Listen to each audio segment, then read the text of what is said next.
know what? We're gonna blow him right out. I know Loki in there listening. But you know what? You and your God, your crew. You know, y'all go up in there and take that motherfucking crew bag and close the nose with it. Boy, your ass is crazy, Chief. Hey, but on another note, man. Oh, you broke up, Chief. I can't hear you. Yeah, man, I'm up on that tone right now. Oh, okay. But they getting ready to you hear me now? Yeah, I can hear you perfect. You hear me now? You hear me now? Go ahead, man. They getting ready to elect this motherfucking commissioner, man. I don't give a fuck how much money he making. And see, the thing about it, right? What's gonna make it even worse? You know, even though Bob Kraft is under investigation for his little bullshit, right? What's gonna make it worse? If he don't side with Kraft, right? Kraft gonna get probably not the older owners like the Myers and the Rooney and some bullshit on that cause. He gonna get some other in between owners to go against him and burn him for not making nothing big over that badass call against New Orleans. New Orleans ain't playing, man. They've been doing homework ever since that game, man. They still mad this sour down. They want to make the NFL pay for what happened last year, which they should. That was the baddest motherfucking call in football, man. I know every other call that was bad was closer than that. That was obvious, man. Yeah. Even Ray Charles stood up out his grave and said, I saw that. Well, your ass When crazy. the headline took another and he seen that shit, man. Oh, you call motherfuckers. This bitch almost hit me, man. These young motherfuckers don't know how to drive, man. What the fuck was?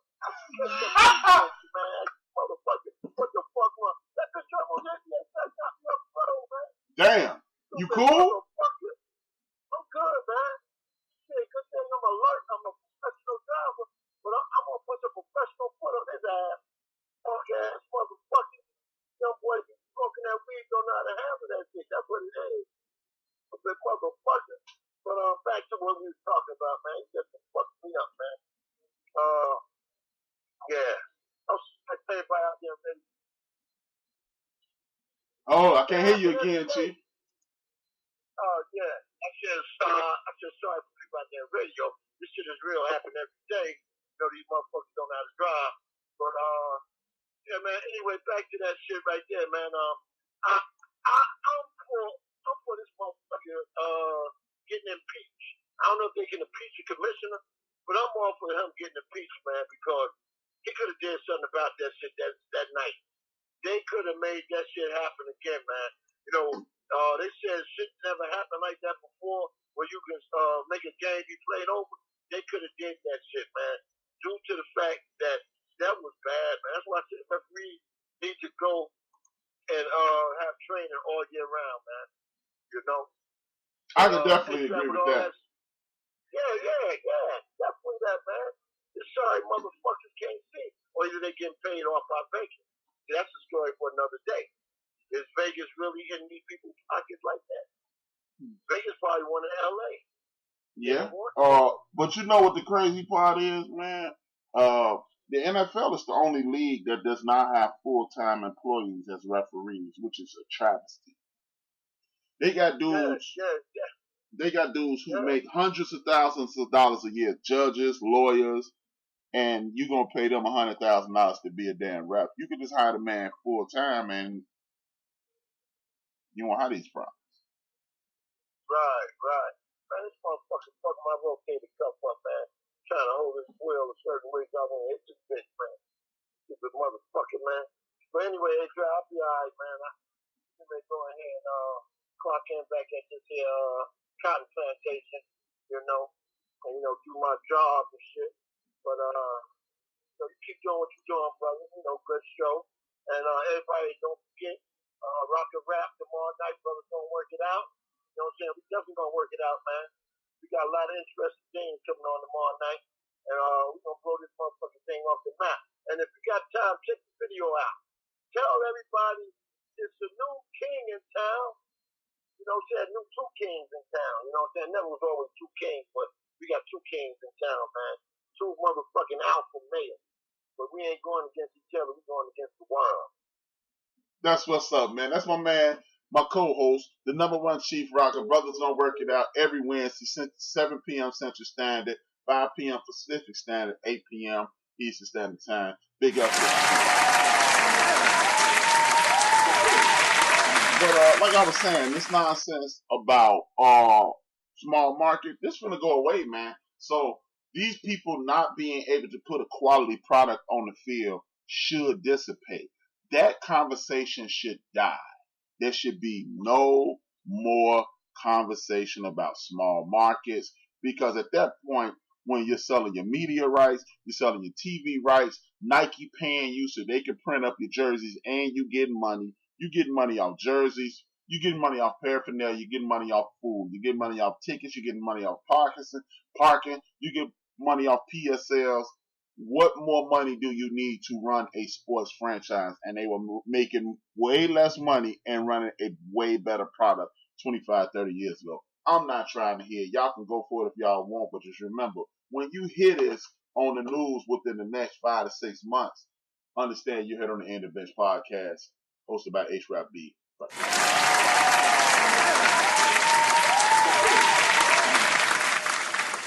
Another thing is this. We do, in sports talk, we talk about everything. Plays that are being called, like Chief Rocker just expressed that he was unhappy with a play call that was made in the NFC Championship game. We talk about players. We talk about plays. We talk about everything across the gambit. One thing I don't think we should talk about is how much money these players make. Now, we can talk about the teams, because a lot of towns, like my town, we own the damn stadium. The city of Chicago owns Soldier Field. The city of Chicago owns the United Center. The city of Chicago actually owns the Chicago White Sox Stadium, and they help fund the renovation of the Cubs Stadium. So you can talk about the money that the teams make, but I don't think it's fair that we talk about what players make. I don't think it's appropriate to talk about player salaries, because we've gotten so far into people in their personal lives, things that you would never talk about at home. I doubt if it's anybody in the chat room, anybody background listening, anybody gonna listen later on, that will allow their friends, family members, cousins, and co-workers to say, hey man, I just got a raise to $265,000 this year. That's not general conversation, but we are comfortable talking about what these athletes make. You don't know what each actor makes for the most part, you would have to look up how much an actor makes in a movie. You don't know what people make on Broadway. You don't know any of these things, but for whatever reason, you know what athletes make. How is that comfortable? How is that cool? Why are they so comfortable talking about what these athletes make? Another issue I have, the reason I'm bringing this up is because Mike Greenberg, I like Mike Greenberg, but he's one of the lamest cats in the history of television in regards to just being a cool guy. He's a Woodrow. He's a complete Woodrow. But Mike Greenberg was comfortable enough. He is comfortable enough in saying what a team should and should not pay a player, what a waste of money a specific player is. And again, it goes back to drawing lines in the sand, dividing people, and pointing the finger at someone so you can make a judgment about these people. I don't think that's cool at all. Why are you telling me what Fernando Tatis makes right around the time he makes a mistake? Fernando Tatis, he didn't run out one ball. It's 162 games. You get 4 at bats a game. You're talking about 500 instances, and he didn't run out a ball one time. He makes $18 million. So are you telling me, Mike, he makes $21 million? So, Mike, have you not had a bad show? And you make whatever you make? They took you off an award-winning morning show in which you were placed in the Radio Hall of Fame and gave you your own show. Are you telling me you don't make mistakes? Are you telling me you haven't come in to work not feeling yourself and didn't do the job that you normally do? I'm sure you have. I can remember at one point, Mr. Greenberg, you and Mr. Golick were not speaking, sitting there next to each other after he found out that you got the show that you on. And there's a lot of other people that are comfortable talking about these people and how much money they make. That's insane to me. How are you to determine what a team, who's worth what? Now, as a sports fan, we are looking at some of these guys and then going, yeah, that is a lot. And I do understand, like, Ezekiel Elliott and these guys asking for certain amounts of money, but it is up to your agent and the organization to keep that quiet, because we just seen over the summer, early this summer, if you make it so a team that announces your pay, if that gets out, you won't deal with them. Those teams know how to keep secrets because nobody knew anything about Kawhi Leonard. And if you told anything, he went the other direction. So at this point, maybe these athletes need to start taking the control of the media again. See, at one point, not in my life, well, even probably in my life as well, but the media used to try to protect athletes. Now we live in this click-based society and this sensationalism. What happens is, in order to get you to pay attention, they'll smear anybody and everybody in their path. And that's in order to maintain their employment. This is why it is vital that you tell a friend about the End of the Bench podcast and other podcasts, because we offer an alternative to the ESPNs and these rag, like the TMZs and these rag news organizations, what they used to call it is yellow journalism.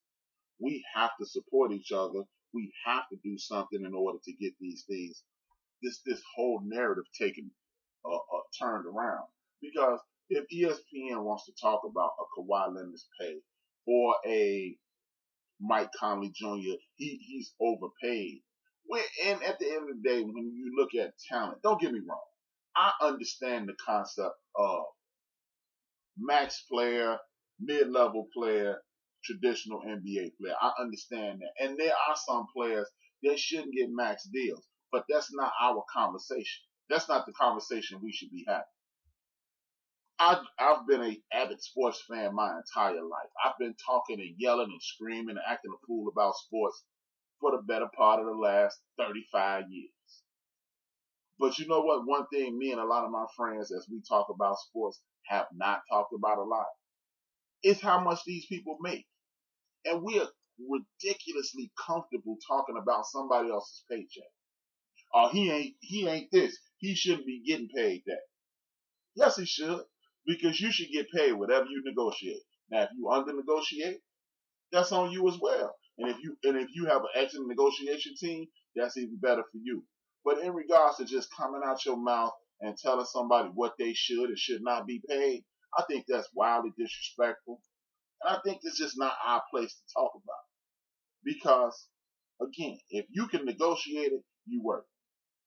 Because how would you like it if I showed up at your job tomorrow or your place of employment tomorrow and say, you know, this dude be listening to my show on every Tuesday and every Saturday while he on the clock with you.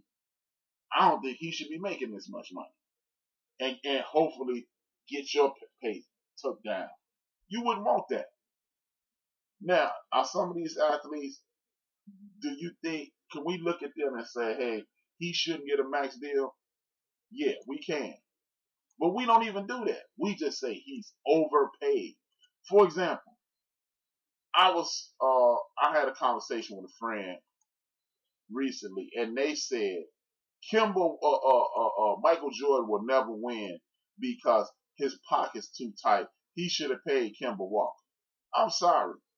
To me, a max player is a generational talent, a dude who will just about guarantee you to be in the playoffs. If he's healthy, you go into the playoffs. That's what a max player is. Like when Kevin Love was in Minnesota, he shouldn't have got a max deal. Let him go where we gonna go, because all he was doing was putting up numbers. Kemba Walker is not a game changer. There's nobody on earth saying, after we get Kemba, we going to the finals. Nobody's saying that. So he should. I don't damn Michael Jordan for not signing Kemba Walker. As a matter of fact, big up because nobody in the world is looking